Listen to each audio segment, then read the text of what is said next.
like to share with the group as we're waiting for these last few people to kind of get in before we get rolling? No, just excited.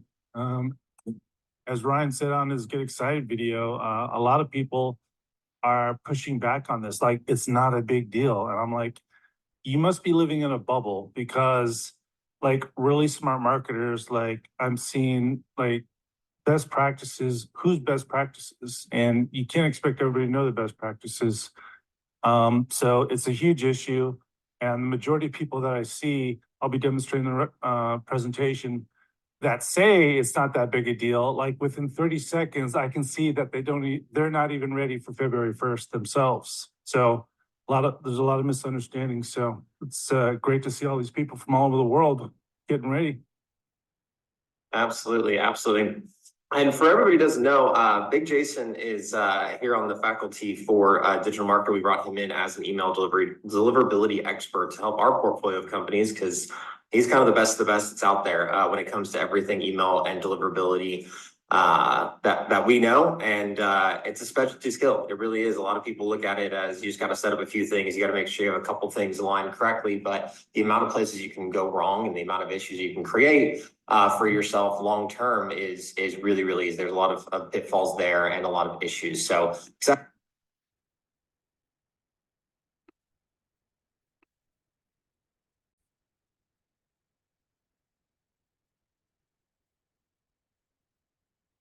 Jason, is there anything you'd like to share with the group as we're waiting for these last few people to kind of get in before we get rolling? No, just excited. As Ryan said on his Get Excited video, a lot of people are pushing back on this, like it's not a big deal. And I'm like, you must be living in a bubble, because like really smart marketers, like I'm seeing like best practices, who's best practices, and you can't expect everybody to know the best practices. So it's a huge issue. And the majority of people that I see, I'll be demonstrating the presentation, that say it's not that big a deal. Like within 30 seconds, I can see that they're not even ready for February 1st themselves. So there's a lot of misunderstandings. So it's great to see all these people from all over the world getting ready. Absolutely, absolutely. And for everybody who doesn't know, Big Jason is here on the faculty for digital marketer. We brought him in as an email deliverability expert to help our portfolio of companies, because he's kind of the best that's out there when it comes to everything email and deliverability that we know. And it's a specialty skill. It really is. A lot of people look at it as you just got to set up a few things. You got to make sure you have a couple things aligned correctly. But the amount of places you can go wrong and the amount of issues you can create for yourself long term is really there's a lot of pitfalls there and a lot of issues. So excited to have Big Jason here to share with you on this workshop. And before we get kicked off, Ryan, anything you'd like to add? Thank you again for being here today before we get Big Jason kicked off. Yeah, I just want to acknowledge and echo what Jason said. I mean, you're all very wise for being here. This is not a session on how to make $100 billion sitting from your kitchen table in your underwear. And yet, wisely, we've gotten more response from this, more people signing up, more people showing up than we would typically have for one of these sessions. And so I'm excited that the industry is taking this as seriously as they should be taking it. Because what I've experienced from just peers, people who I know in this space, people who have been involved in marketing and email marketing for over a decade, I literally received a text message from somebody who, big mailer. I mean, this is somebody who has hundreds of thousands of people across, on multiple email lists, literally millions of people in their database. And they're saying, hey, I've heard something is coming up next month. Is that a big deal? Should I be worried about that? I mean, you're talking about somebody who probably at least half of their revenue is directly attributable to email, and they don't even realize what is about to fall on their head. And the first thing I said is, you absolutely need to be worried about this. You absolutely need to do something about this. And the person that you need to talk to get help with is Big Jason Henderson. And I can say that because he's the person we went to. When news of this kind of first emerged, this is something that, Google and Gmail, they've been talking about for a while. And it's like, yeah, they'll do it sometime. We'll see. And then they announced yeah, it's happening. And then there was a date. I remember, Matt, you coming into my office and being like, hey, we got to do something about this. This is going to be a thing. Yep. And that's important because it seems like every other week somebody's telling you that the sky is falling somewhere in digital marketing land, right? That there's something new that's going to happen that's going to cause the death of this or the death of that. This is actually one of those things, right? This is something that, not to be hyperbolic, you're all here, but this is something that we need to take action on, or it will dramatically impact what is probably, for the majority of you, if not all of you on this session right now, your single most valuable channel, and that channel is email. So I'm excited that you're here. I'm excited that you're taking it seriously. I don't want anybody to panic about this. You're going to hear from Big Jason. I mean, the solution to fixing this is not always like the easiest thing in the world, but it's simple-ish. Like, it's the kind of thing that is very doable. It's not going to ask you to completely upend the way that you've been doing, you know, anything and everything. In fact, when you do these things right, this is kind of the funny thing. Almost everything that Gmail is now requiring us to do as email marketer is all things we should have been doing all along anyway. So it's actually forcing us to be even more efficient and more effective as email marketers. So I do believe that not only is this going to cause you to not get clubbed over the head by this latest Gmail slap, I actually think it's going to cause all of us to be a whole lot more successful. And so thanks again for being here. I'm excited that you're here. And with that said, I'm going to, you know, shut up, you know, mute myself and hand it over to Big Jason. And hey, Big Jason, before we get started, let me just do a little quick housekeeping, just so people know, because we're about to get probably a little nerdy for a lot of you. That's there could be some big concepts and some big words thrown around. So if you have questions, feel free to ask. Drop them. There's a little button at the bottom that has 2 chat bubbles that say Q&A. That's the best place to drop your questions. We'll get to all of them at the end. So if there's anything that you missed or something we go through too fast, make sure to just drop it in that Q&A section, and we will come back around to it at the end, get all of your questions answered, however long it takes. So we are here to help and make sure you everything you need. And Michelle, if you could drop again the checklist link into the chat, that would be phenomenal. I know you dropped it in there, but make sure everybody's got it as Big Jason's going through. And I will shut up as well. And Big Jason, hand it off to you. All right, thanks, Matt. Thanks, Ryan. And thanks, Michelle. So if you see an important question that's related to something I'm talking about now, feel free to jump in and ask me. If you think it'd be appropriate to, you know, ask at that time, not a problem. Let me share my screen to Keynote.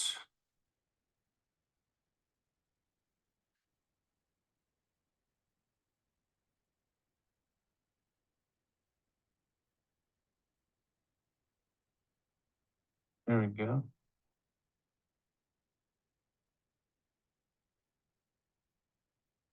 All right. How to survive the deliverability apocalypse. A little bit about myself. Other than Ryan, I'm currently doing optimization of deliverability for Stephen Georgia, John Carlton, AdSkills, Kurt Malley, Chris Mercer, AWAI, John Benson, and a lot of others. I got a lot of experience with all the different email service providers. I've been doing deliverability for 15 years, email revenue optimization for 28 years. I've got a lot of experience in split testing, which we'll discuss as well, and lots of different niches. So if you have any specific questions about specific providers, fire away. And let's get to it. So again, I appreciate Michelle being here. She's probably going to be my translator if I get too nerdy. So we got DNS authentication, got these scary words, DKIM, SPF, DMARC.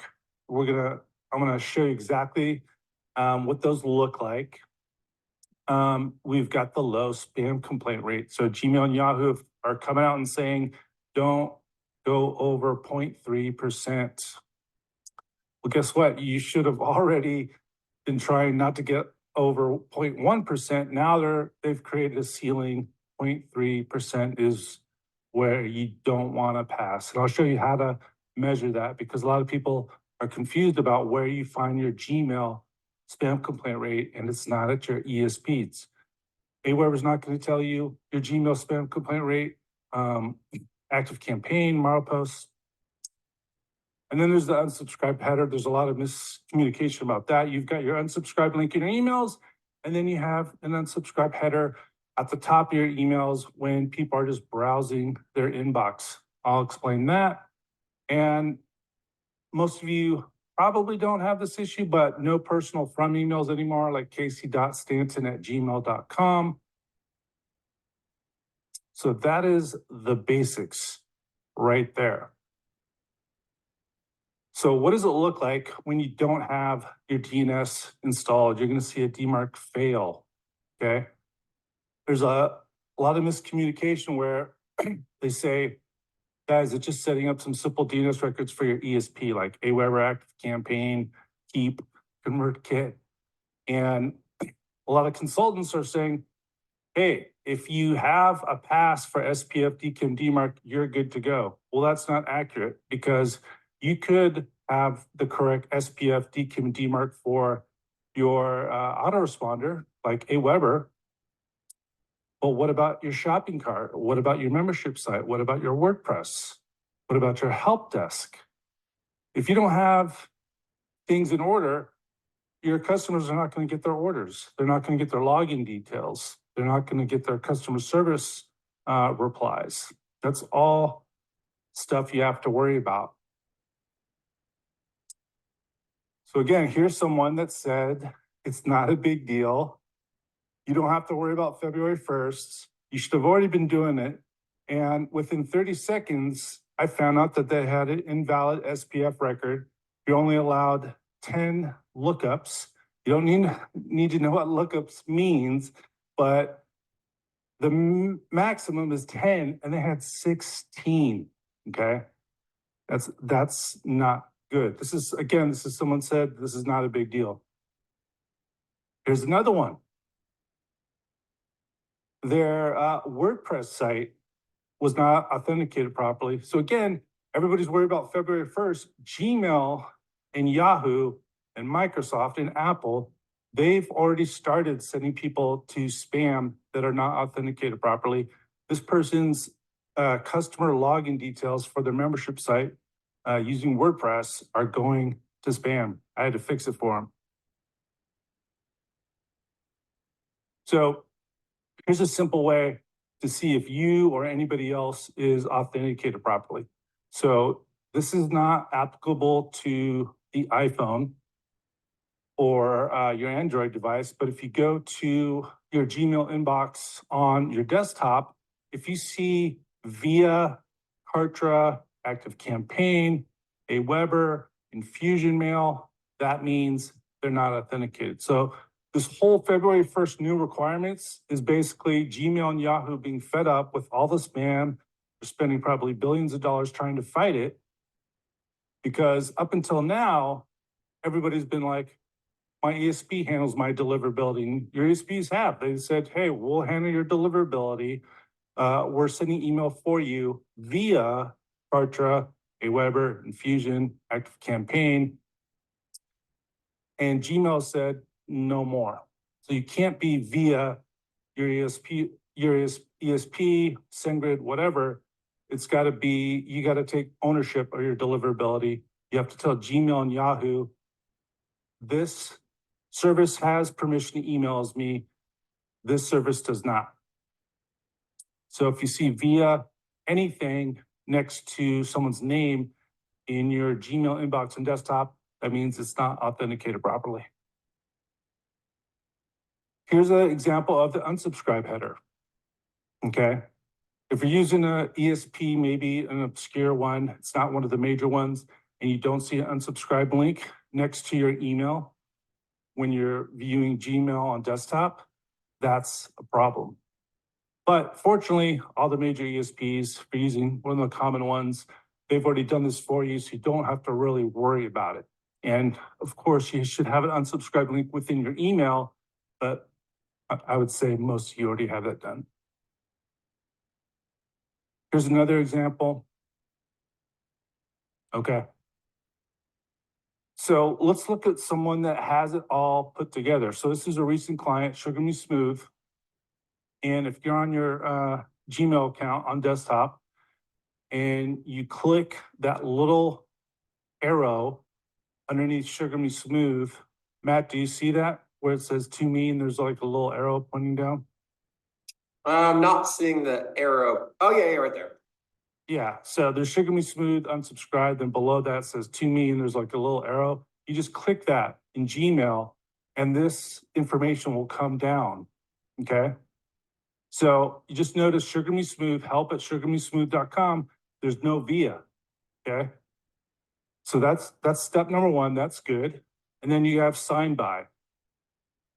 sugarmesmooth.com. That's the minimum requirements, okay? So if you see sign by, active campaign, infusion, Aweber, Marpost, that means you're not authenticated properly according to Gmail and Yahoo. So you need to fix that. And I'll share how you do that. And then mail by is an extra step.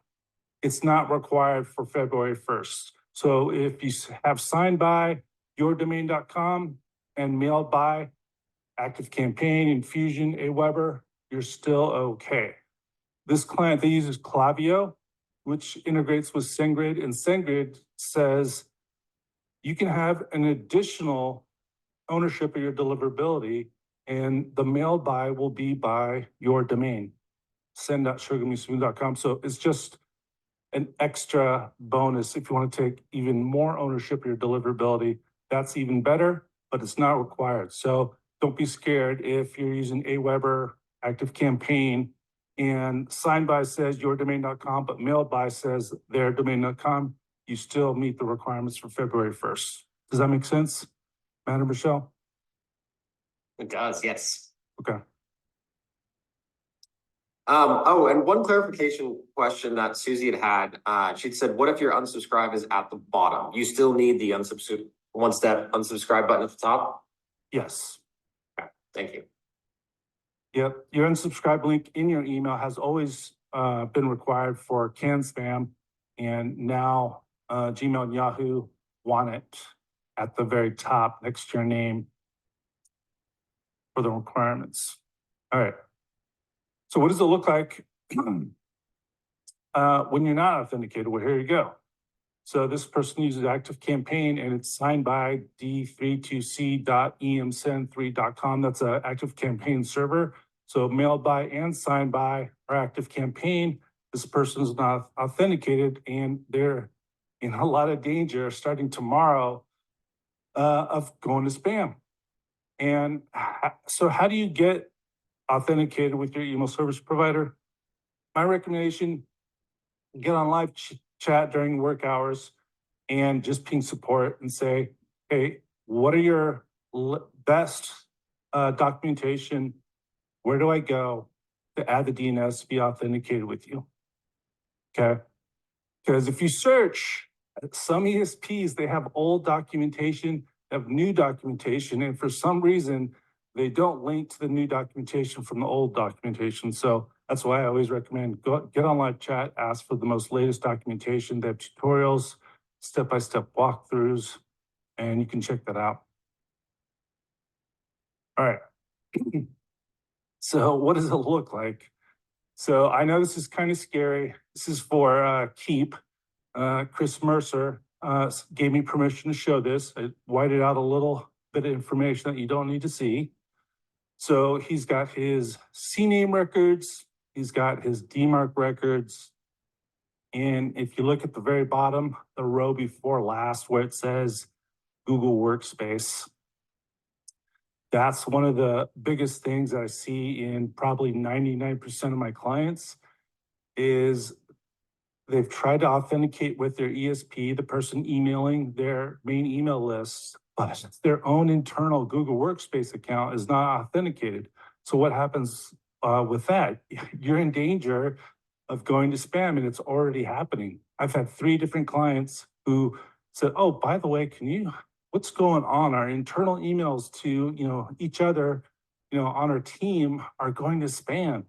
And I'm like, you never properly authenticated your Google Workspace account. It's kind of crazy, but I've seen over and over again, companies haven't even authenticated their Google Workspace domain. So that's something you got to be worried about. The DMARC record. So what is DMARC? Casey Stanton on a webinar gave me a great analogy. It's kind of like a bouncer. Okay, so you're going to a club and you're you're the guest of honor and someone tries to go in and they're like, hey, I'm with Matt Swan. And the bouncer looks up and down, looks on the list, says, yep, you're on the list. Come on through. All right. And then Michelle comes on and says, hey, I'm a guest of Matt Swan. And sorry, Michelle, but the bouncer says, you're not on the list. I can't let you through. Sorry. That is essentially, in the bare essence, what DMARC is. Yes, this person is allowed. No, this person is not. So you want Active Campaign or AWeber, whoever sends your main contact list, the emails, you want them through. You want your membership site. You want your help desk. Anything like that, you want to let through. But what about if Joe Spammer goes, and like literally happened last week at Traffic Conversion. I'm walking around. I was wearing a different shirt every day. It said email deliverability wizard specialists. And some guy came up to me, he's like, hey, you do deliverability. That's hilarious. For years, I've been spoofing people's domains and it's so easy. I just basically said, yeah, that's why they hire me, to protect their list from you. So that's what DMARC is going to do. So if someone wants to use your domain like digitalmarketer.com, or in this case, measurementmarketing.io, and spam like 1 million scraped leads as digitalmarketer.com or measurementmarketing.io, DMARC says, no, do not email people with that domain. Or at least that's what DMARC is supposed to do. So a lot of people have been saying is add a DMARC record, V equals DMARC1, you can see on the screen, P equals none. And that's it. Well, the problem with that is P equals none means don't do anything. Even if Joe Spammer emails with my domain, just report it. The problem is if you only have V equals DMARC1, P equals none, where are they going to report it to? Right? There's nowhere to report it. That's why you have to have the RUA. And I'm going to show you how to make this simple copy and paste.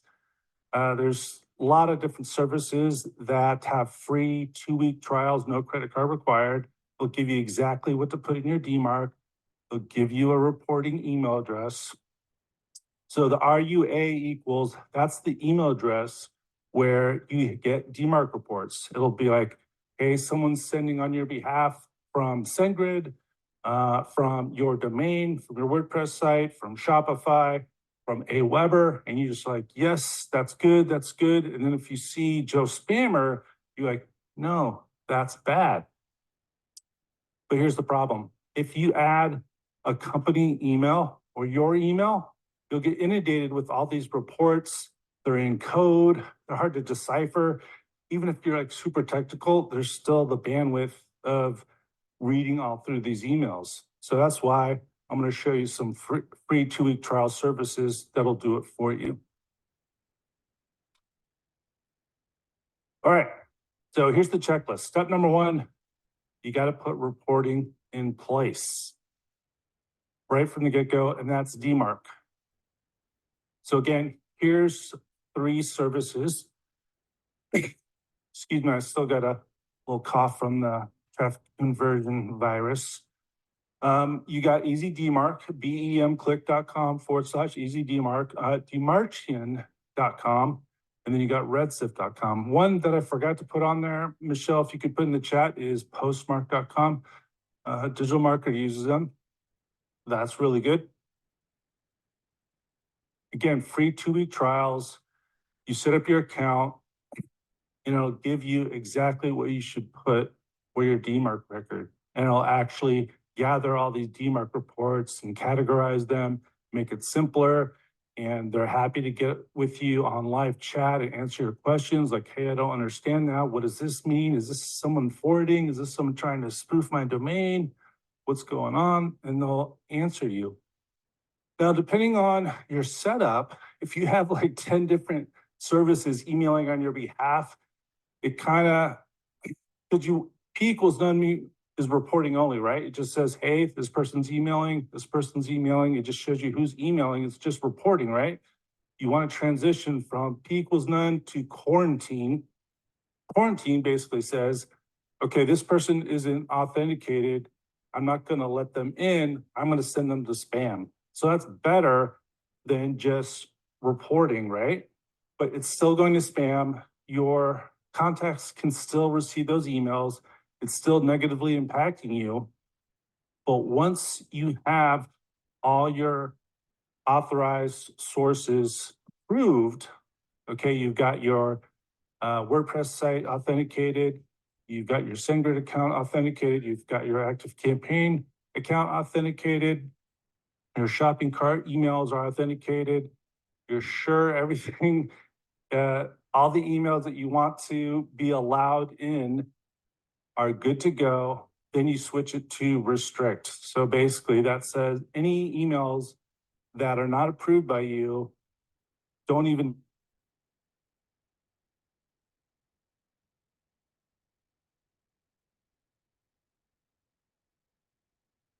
Looks like we might have Big Jason frozen really quick. Let me see.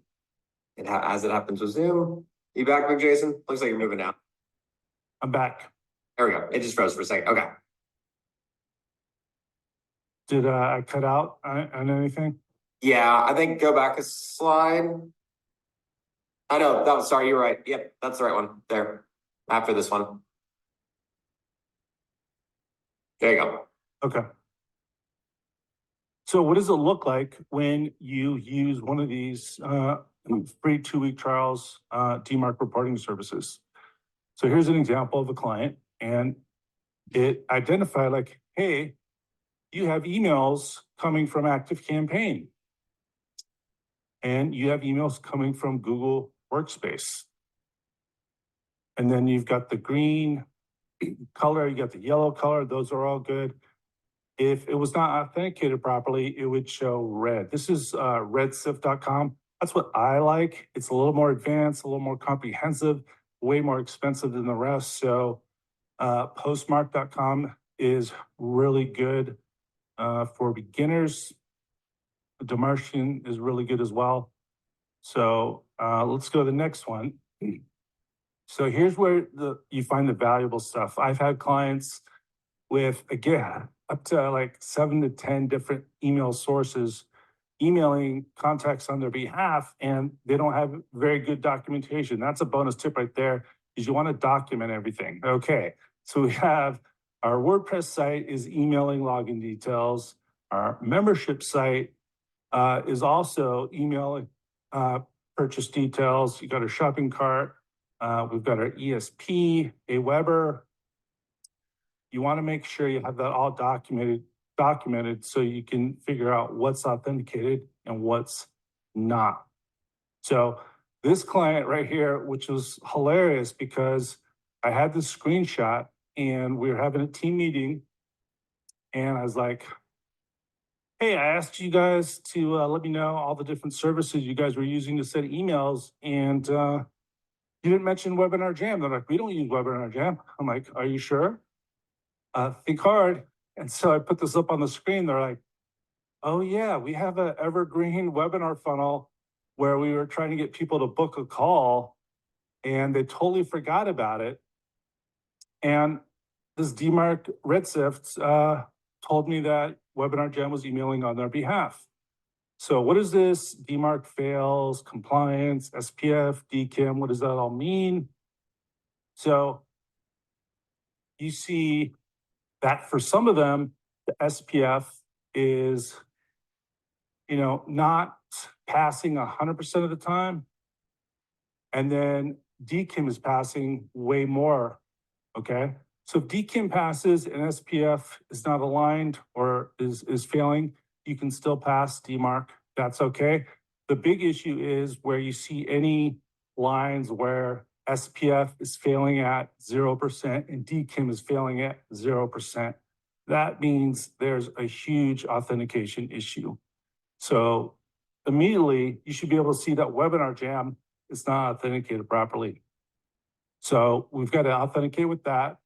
And then the bottom row in the red box, I blurred out the domains. I don't want to throw them under the bus, but if you see yourdomain.com and you see 0%, 0%, 9 or 99 out of 100 times, it probably means you have WordPress installed on your site and it's sending emails.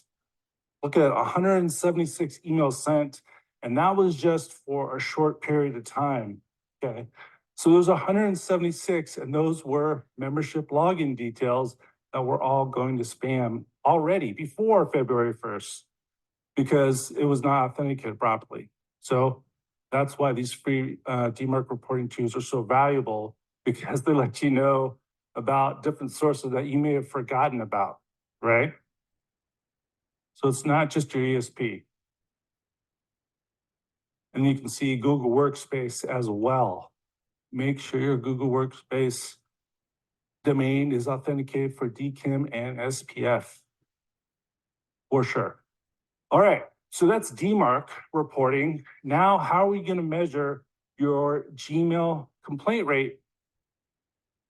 They're the only email provider that doesn't report to your ESP. So if you see an active campaign that you only have a 0.1% spam complaint rate, that doesn't mean you don't have a lot of spam complaints from Gmail users. Why? Just Gmail is Gmail, and they're like, no, you need to use our Google Postmaster tools.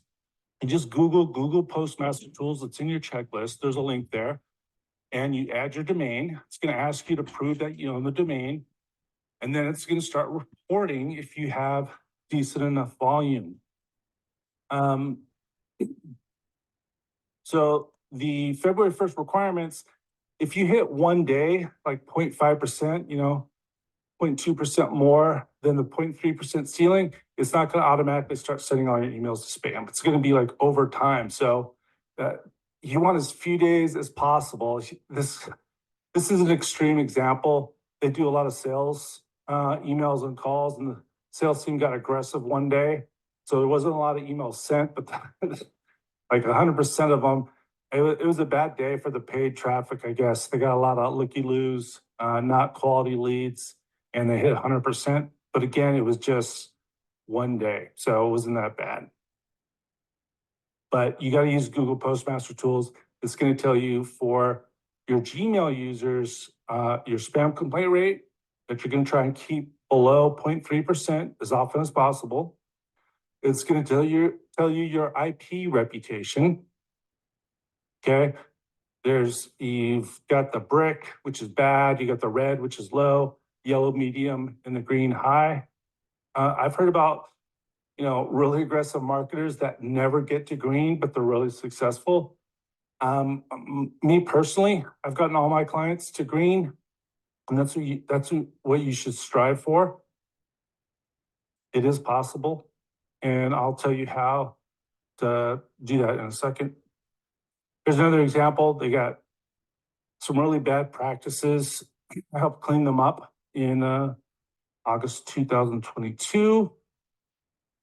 And again, if you just look at your ESP spam complaint rates, you're not going to see all this stuff. That's why you got to have someone on your team on a weekly basis monitoring Google Postmaster. And then your domain reputation. Okay, went really low, back to medium, and a high. And in the next step, I believe, we're going to discuss how we prevent your IP and domain reputation from tanking. Okay, here we go. Step number 2, proper segmentation. Is there any pertinent questions on that first part, reporting? Let me check through here. I'm not seeing anything. There's a lot of great questions. So we've got all your questions, everybody. Just making sure we don't hold up anything moving forward. There's some specifics, but I think we can move forward for right now. Okay. So this is a recent client. Got a list of 10,000. They're emailing their entire list of 10,000 every day.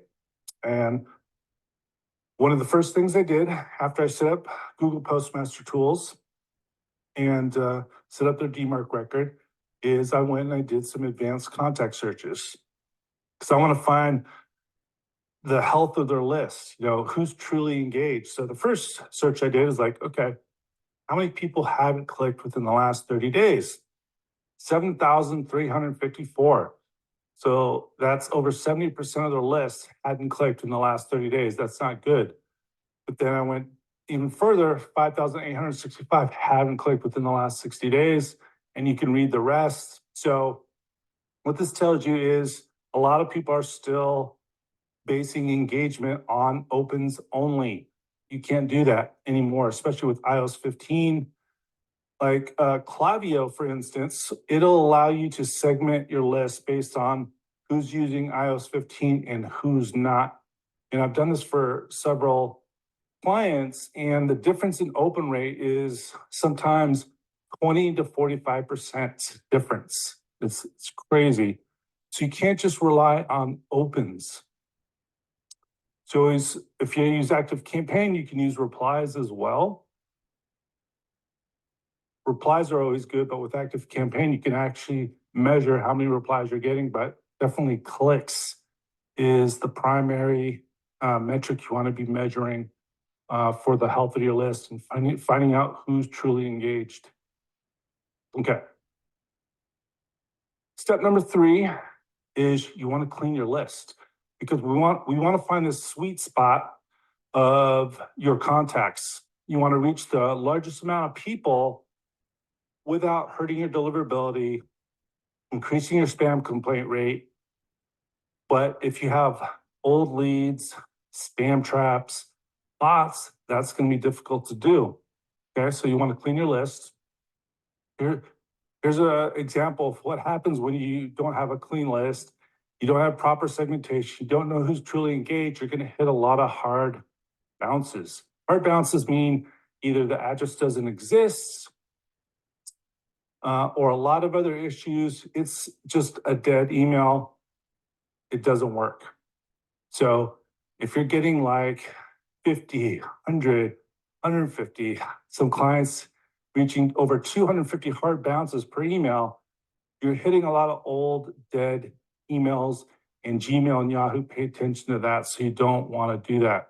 So you got to clean your lists.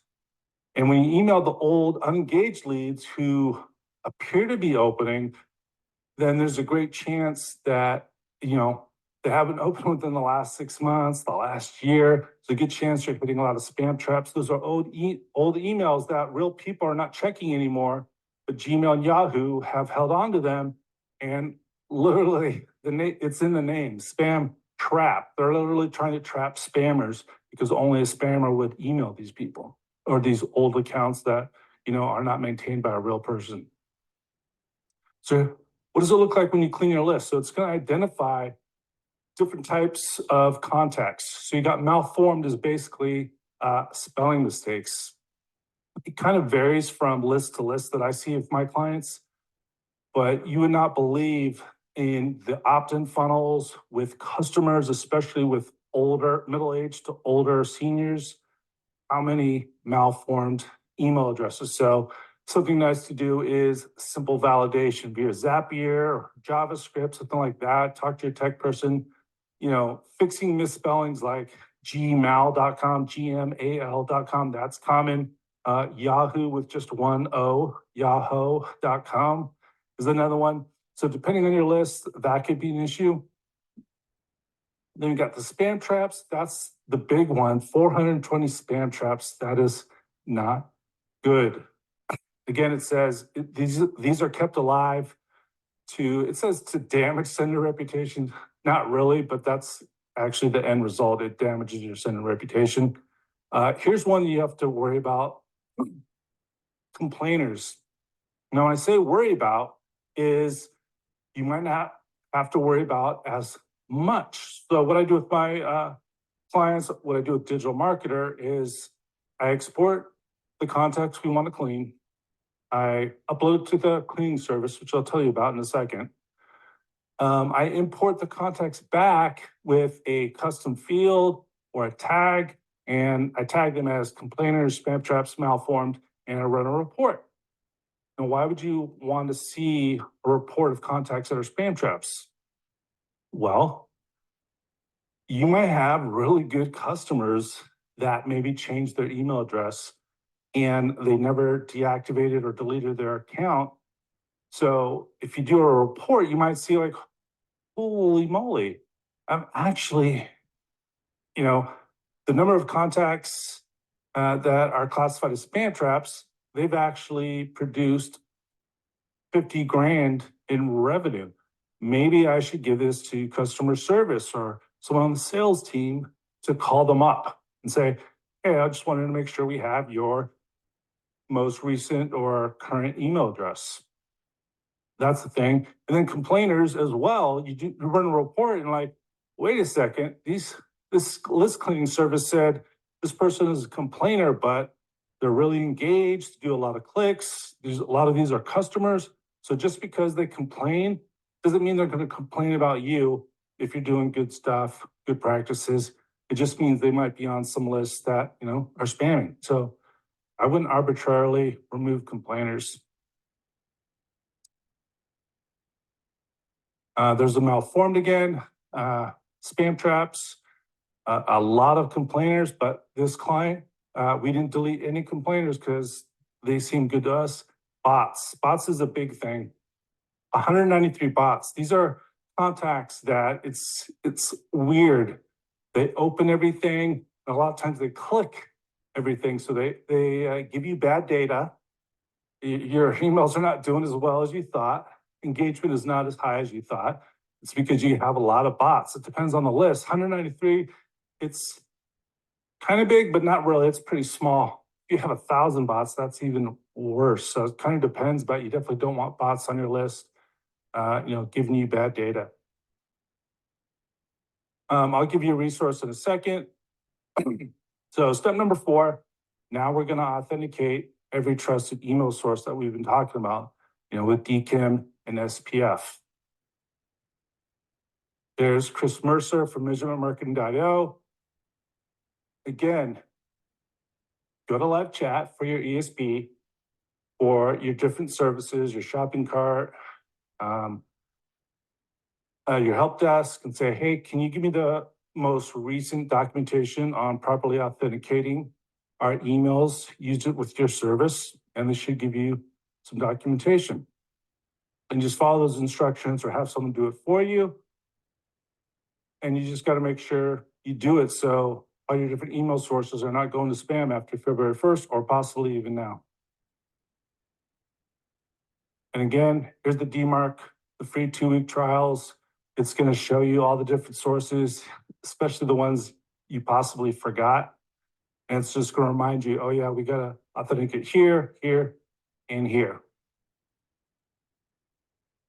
Okay, so what happens when you add the DNS records and you're properly authenticated? Well, Gmail, Yahoo, Microsoft, Apple, Comcast, they notice something. They're like, hey, I recognize you, but there's something different about you. Do you have a new haircut? Or did you get a new driver's license? Are you living in a new state? What's going on here? So it's not that you have 100% new email reputation, but you have a little bit different email reputation. Because before you were emailing via Kartra, via Aweber, you're like, hey, they're handling my reputation. But now that you've added the proper DNS authentication, you're like, I'm handling my reputation now, not Kartra, not Aweber. I'm taking more responsibility. So you've got to warm that up. So especially if you have a big list. So you properly authenticate your ESP. You have a list of 250,000 and you don't have the right segmentation. You're just going on 30-day opens, 60-day opens, 120-day opens. And you just start emailing all over again. And maybe you email twice a day, 3 times a day. I've seen crazy stuff 4 times a day. That's not good for your new email reputation. And that's why you want to have Google Postmaster set up, because you want to monitor that. If you see a huge drop in your IP or domain reputation, you're like, oh, I've been bad. We've got to tighten up the segmentation. We're not finding the sweet spot. We've gone too far. And that's why you do the 7-day clickers, the 14-day clickers, 30-day clickers, 60-day clickers, 60-day clickers plus 2-week openers or plus 30-day openers. And you do that for a period of a week, and you see what's the average open rate, what's the average click-through rates. Say you have a 49% open rate, 3.9% click-through rate with your 30-day clickers. All right, this is really good. So let's try to expand that. Let's do 45-day clickers and 2-week openers. Okay, our open rate went from 49 to 45%. The click-through rate went from 3.9 to 3%. That's still really good. So let's do this for a week. All right, it stayed. It didn't vary too much. But then when you expand to, let's say, 60-day clickers and 30-day openers, then you're like, hold on a second. This last week, using that segment, we went down to 25% open rate and only 1.3% click-through rate. We expanded too far. And then you're going to dial it back to that, maybe 45-day clickers and 3-week openers. So you're basically looking for that sweet spot. And again, Google Postmaster Tools is going to help you measure that because you're going to see the difference in your IP and domain reputation. So how do you warm up? It's going to depend on the size of your list. If you have a decent sized list, anywhere from 2,000 to 5,000 contacts, again, your clickers, your repliers, those who reply within the last 7 days, then every 2 days, you're going to double that. And you're just going to slowly increase the volume, okay? That's why emailing consistently is so important. You don't want to email your entire list or a huge part of your list for 3 days, 5 days, 7 days for a promotion, and then not email them for 2 weeks and then email them again really hard for a 7-day promotion. You want to be consistent. So yeah, we've been talking about finding your sweet spot, reaching the most amount of targeted contacts and not harming your deliverability. Again, it's just measuring over time, watching Google Postmaster Tools. And so let's just say you find your sweet spot. Some people might have some questions about that. Okay, I have my sweet spot now, but what about these older leads that are not engaged right now? My purchase cycle is different. I'm in personal development. I'm in this niche. And, sometimes they just fall off, but then they come back. They just went through a divorce. They just lost a job. Now they're back. If I'm only emailing my sweet spot, how am I going to reach them? So if you're emailing consistently, typically, again, it depends. You might try emailing the less engaged people. When I say less engaged, I don't mean they haven't even opened in 2 years. I'm talking about maybe expanding to, say, 60, 90 days, maybe once a week, maybe once every 2 weeks, maybe 3 times a month. And that way, if you're emailing consistently on a daily basis or 5 times a week, emailing that 1 time a week, it's really not going to hurt your deliverability. The problem is that when you're emailing all these unengaged leads on a daily basis, the worst case I ever had, I had a client that was emailing because they followed blindly some advice from someone speaking on stage. They're emailing, I believe it was 149,000 unengaged contacts 4 times a day. Yeah. So it was wasn't that hard to improve their deliverability by stopping that. So again, email your best segments for 1 to 2 weeks. So if you monitor Google Postmaster, don't be scared if your IP or your domain reputation goes down for a day or 2, okay? Sometimes that happens because, again, you've just taken ownership. You've kind of got a new reputation with Google and Gmail, Yahoo, Microsoft, but it should go back up if you're doing things the right and just monitor it. And some clients, they improve in just a week. So if you're good for the first week, then you can expand and not wait for 2 weeks. So it's all based on monitoring Google Postmaster. Okay. Again, here's an example of the different segments that I like to do. Not for every client, but this is, my default go-to. 7-day clickers, 14-day clickers, 30-day, 60-day, 30-day clickers plus 2-week openers. Again, this is all about finding your sweet spot, reach the most amount of people without hurting your deliverability, and truly measuring the health of your lists. Okay. So to recap, you want to set up reporting, DMARC, get that free 2-week trial on one of those services. Google Postmaster, make sure that's set up for every sending domain you use, yourdomain.com. If you use SendGrid and you have a subdomain like email.yourdomain.com, you want to have that set up with Google Postmaster tools and make sure that's authenticated properly. You want to segment your truly engaged audience and not just rely on opens. You want to authenticate your sending domain with DKIM SPF and that DMARC record.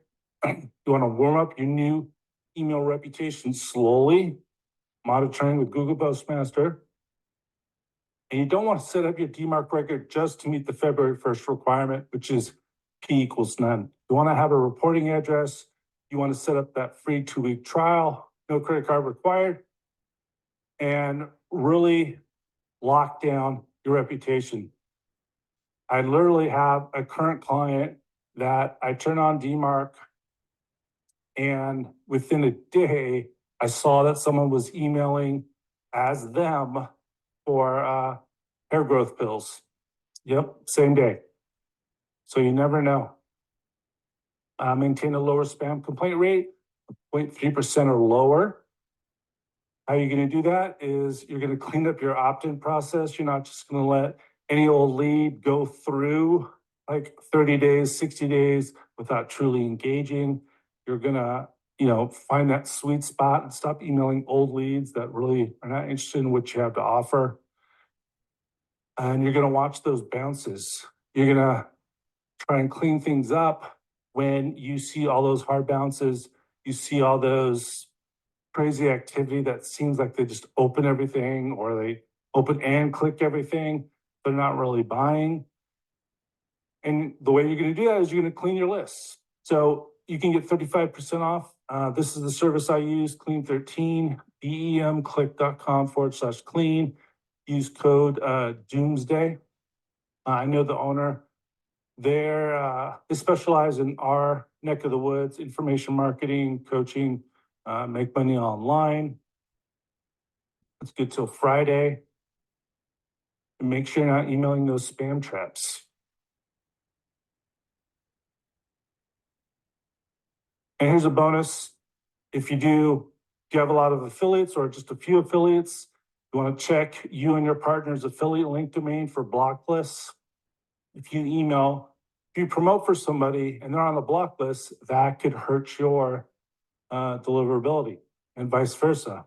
Your terms and conditions, you want to make sure affiliates agree not to spam your affiliate links and buy lists and stuff like that.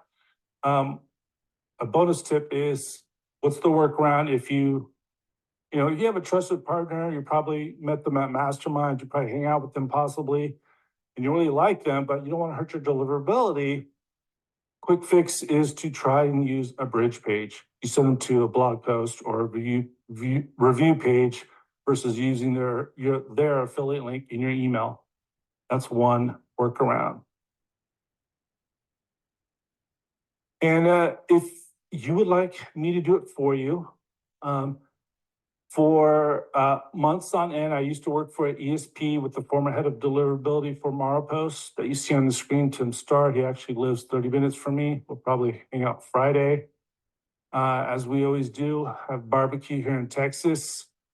I was managing over 40 sending domains at the same time for months. So I do have the bandwidth. And the cool thing is at digitalmarketer.com/Big Jason, I have a live course I'm doing right now. It's probably going to be live, answering questions as you're consuming the content till probably March. So I want to keep it live until, the smoke clears from February 1st and all the shenanigans that could possibly happen. So you have that option, and then you have a done for you option. So there's a bump offer. It's usually a 30-day engagement. You can decide to do it longer, but it's upfront. There's really no recurring. It's just a 30-day engagement. And there's a special offer there if you would like. So if you have any questions, I would be happy to answer them. Awesome. Yeah, we got lots of questions. Thanks so much, Big Jason. That was great. I know there's a lot of stuff, but at the end of the day, everybody, that he just gave you every single step you need to take. I know it's a lot. There's a lot of big questions, and it is a bit of an undertaking. As Ryan mentioned, it's not easy, but it is simple. There's a lot of steps to go through, and there's a checklist to go off of. So Big Jason gave you everything you need to get this done. But if you are like us and just don't want to do it yourself, which is what we chose to do and bring in Big Jason to do it for us, is pop over to digitalmarketer.com/Big Jason and get some help with it. That's what we decided to do. Big Jason is our ongoing deliverability expert as it sits, and we will keep him around for all of our brands for quite a while. So thanks again, Big Jason. That was fantastic. Actually not a couple, there's a lot of questions, but we'll get through as many as we can. First was, I've heard mixed messages on whether this impacts Google Workspace emails or not. Some say yes, some say no. What do you say? That's a good question. I hear the same. Some say yes, some say no. I think technically the answer is no, but as I've already shown, I have clients whose Google Workspace emails are already going to spam, both from teammate to teammate. And when I've also seen it with customers already, that if their help desk is through Google Workspace, they're seeing issues as well. So I wouldn't really worry about the February 1st requirements. I would just worry about yeah, it's a good idea that I should authenticate my Google Workspace domain, no matter what. Agreed. This next one is interesting because it's about hosting emails outside of Google Suite. So I've been using HostMonster to host my emails for over a decade. I buy my domains from GoDaddy, DNS with Cloudflare, hosts at Lead Pages or WP Engine, and MX with HostMonster. Recently, I've been having huge issues with DKIM, SPF, and more. Is it more favorably to have a Google Suite to host my emails, or is using a HostMonster, Bluehost, or HostGator email service feasible? Why would I want to pay a monthly when I get unlimited for free from Bluehost? Yeah, that's a great question. I recently went through that with Chris Mercer in Measurement Marketing. He actually had a combination. He had some of his domains with Google Workspace, some of them with his host. I forget who it was, and he was having issues. We switched him to Google Workspace. We authenticated, and all his issues went away, like literally overnight. So that's not saying there's not a fix for the issues you might be having. It kind of depends on the service you're using and the hosts. I couldn't really say, but that's just one example where it was just much simpler just to switch everybody to Google Workspace domains, and the problem went away. Absolutely. Got quite a few questions actually about the mailed by domain. Could you spend a little time explaining, is that something that people should be concerned about right now? And what's long-term effect when it comes to mailed by domains? Is that like the VIA? No, they're in the signature where it's like mailed by, signed by. Let me go back to that. Yeah, you go back to that. That'd be helpful. You talking about this? Yes. So they're specifically talking about the mailed by there, the second one, the second red box down. Yeah, that's a good question. Like ActiveCampaign, they only offer the mailed by option to enterprise accounts, not any other accounts below that. And a little bird told me that they were considering offering mailed by option from your domain to all accounts. And that's in part to the new requirements, just because, better authentication is, the word of the day from Gmail and Yahoo and a lot of email service providers. I know Keep is going to be offering that. Entreport already does. SendGrid has done forever. Mailgun does. So I would say they're going to start moving that way, where everybody's going to offer mailed by option. But as of today, February 1st, it's not required by Gmail and Yahoo. You just have to have the sign by. So this example right here, they don't have anything. It's all Active Campaign, and Gmail says, no, you need to authenticate with Active Campaign where the sign by is your domain. So that's a minimum requirement. February 1st is sign by. Awesome. Thank you for that. I got a ton of questions regarding specific CRMs, and we can go through every single CRM possible. But the general root of the question is, I'm working with XYZ CRM or tool, and if I message them, will they fix this for me? In most cases, no. They will give you the documentation. Yeah, and at the end of the day, guys, if you're depending on someone that's a CRM to fix this stuff for you, you're just asking for trouble. A lot of times you're going to end up with a support person that's going to hope there's a support document out there that they can reference you to give you the right information. They don't know anything about all the other tools you're using, everything else that's included that you should have in these records that's set up. There's so many pieces to this that just depending on your CRM, because that's the easy answer to drop a support line, you're just going to set yourself up for long-term failure, if not, short-term issues here very quickly on February 1st. So it's nice to think we could just send an email and they would all fix it for us. But a lot of these CRMs are not email experts per se. They're truly not. That's not where their bread and butter is. And so depending on them to fix something as critical as this for you is not the best place to look. I have a comment on that. I'll allow it. Yeah, so even at some of the top ESPs, if you're talking to someone on live chat, that's tier 1 support. Did I say that right? Is that the bottom? Yes, you did. Okay. Yeah, so it's the bottom of the barrel. So if you have any questions, you want to double check. There's one particular ESP, I won't throw them under the bus, but they've publicly said that, our customers are good to go. They don't have to worry about February 1st. I've literally had 3 different clients on that ESP, and they verified the DNS that I added for my clients. They said everything was okay. They had to do something on their back end, and all 3 times they screwed it up. So that's why I told you guys how to check yourselves if it's truly authenticated. So yeah, you want to follow the directions, but you want to be checking yourself to make sure that you're properly authenticated. Absolutely. This is going back a ways. It's kind of when we first got started, but there's so many questions. I want to make sure people are clear on it. Everyone's saying, I'm not seeing the unsubscribe button show up at the top of my emails. What do I need to know on how to set this up, and how should that be handled? It depends. If it's through an ESP, you want to contact them and say, hey, what's going on? There should be an unsubscribe link. If if you're a cold emailer, use some kind of obscure service, you might have to move. I just had a recent cold emailing account for a bunch of lawyers who are investing, and their lead gen service used a emailing service to email their leads. The lead gen guys were great. They dialed in. There was hardly any spam complaints, really good responses.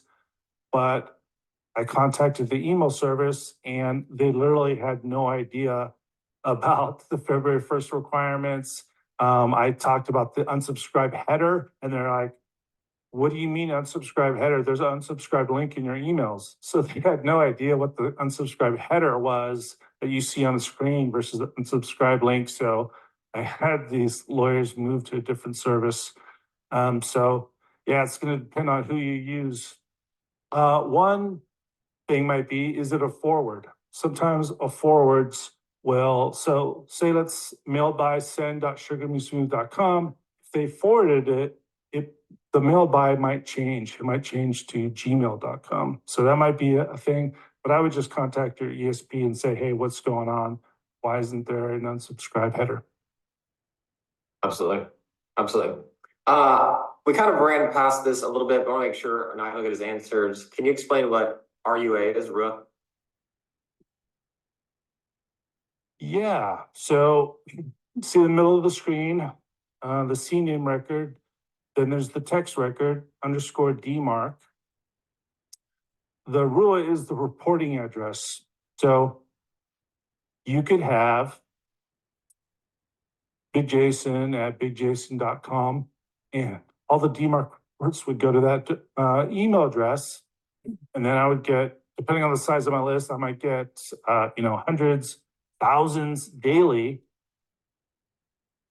And like literally 100% of clients that have had a team email or a DMARC at your company.com address in an existing DMARC record, none of them have been checking it. They have filters on. It's all going into a folder. They're not monitoring it. So I don't recommend that. And again, even if you had the technical expertise, it's still a bandwidth issue.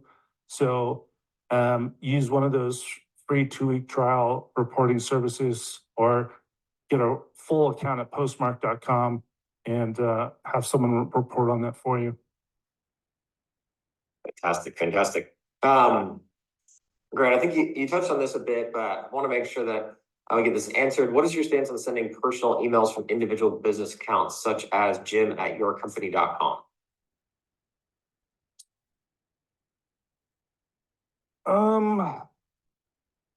I don't really understand the issue. I guess just making sure, is it safe to mail out of like a quote unquote personal email like we do with, on the Scalable side with Ryan Dice at Scalable.co versus like connect at Scalable.co or mail at Scalable. Okay. Yeah. It's purely for branding. If you're going to do opt-in confirmation page or order confirmation page videos, it's just it's kind of nice to just be like Ryan. It's more personal. But as far as the Gmail and Yahoo, they don't really care.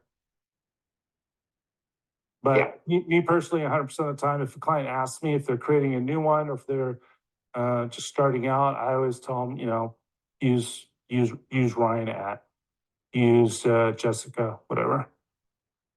Absolutely. I had quite a few clarification questions in terms of, is all of this handled at the address level or at the domain level? Is that something that we, is this domain based or is this at the actual address? As far as DNS records, it's going to depend. Typically, if you're sending email from your host, it's going to be IP address. And then if you have a dedicated IP with your ESP or a shared IP, but typically 99 out of 100 times, most people are just going to be focused on a domain. Yep. Sure. Had a question about actually using a tool. Is MX Toolbox a good tool to use? Is that something that can help with a lot of this? Yes. That's got it's like an all-in-one tool. So it's got block list checkers. It's got DMARC reporting. It's got something called dynamic SPF, dynamic DMARC. That's where you don't have to go into your GoDaddy or Cloudflare account every time you want to make a change. You have a MX Toolbox dynamic DMARC record in there, and you just change it in MX Toolbox, and it dynamically changes everything. It's kind of cool. When I worked with the ESP with Tim Starr, former head of deliverability for Marpost, that's what we use. So it's a good option. Absolutely. Couple questions on open and click rates. Are click and open rate reports still reliable? And also, how do you measure your 30-day clickers with the Apple privacy updates? The Apple privacy, as far as I know right now, is opens, not clicks. They're still reliable. Absolutely. So are you suggesting to use the open rates, especially when a lot of the CRMs now are saying estimated opens? Are you recommending to still utilize that for your segmentation or move away from that entirely? That just goes to finding the sweet spot. So, and depending on the service you use, yeah, even if they say they can segment non-iOS versus iOS, real versus fake opens, it's not 100% accurate probably. Again, you're just measuring performance over time. are 30-day opens only. If you email those, is the response really that bad? Is that big of a difference? Are you noticing any changes? And then just, expanding that and be like, okay, guys, 60-day opens is really not good. It really hurts performance, drastic decrease in clicks and opens. So let's dial that back and maybe expand clickers versus opens, because clickers, if you've cleaned your list and you don't have bots and all that other stuff, clicks are going to be more reliable. Absolutely. All right, this is a fun one. What's your take on warm-up tools? Is that a big no-no now? Illegal. There you go. Yeah, that's not just my opinion. That's straight from Google and Gmail. I've literally been on the phone with my Google Workspace rep, and it was funny. There's this popular Facebook group, and I posted about this, and someone said, "Yeah, that might be true, but I use so and so, and they figured it out. They can mimic, 100% human behavior, and open and mark not as spam and reply." And they've got it figured out. And when I was talking to the Google Workspace rep, literally without saying what he said, almost word for word, she described how it worked and said, yes, we are aware of these companies.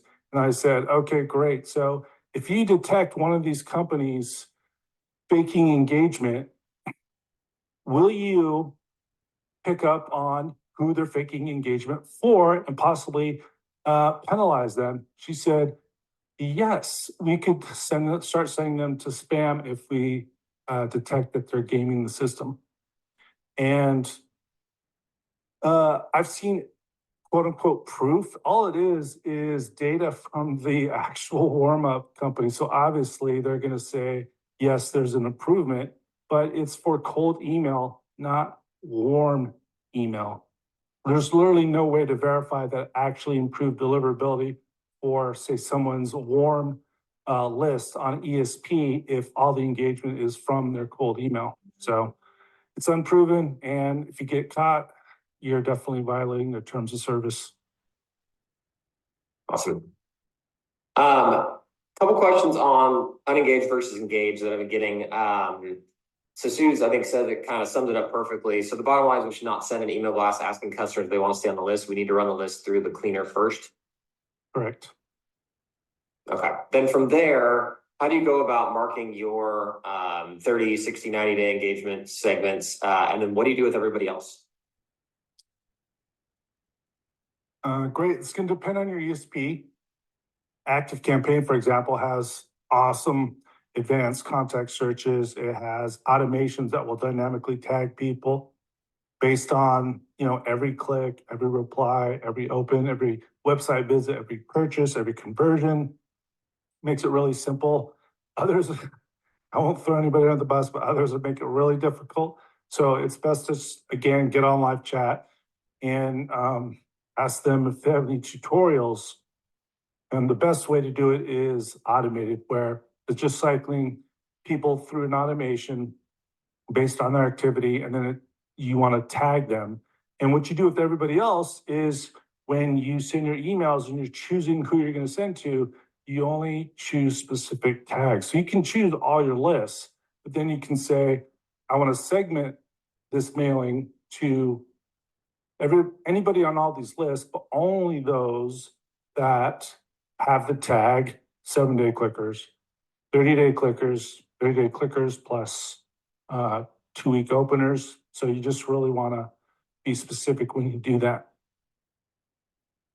So, and Nikki, just want to add a confirmation question. Do I need to set up this authentication for my Gmail Workspace emails? Nikki, the short answer there is yes. Just want to answer that quickly.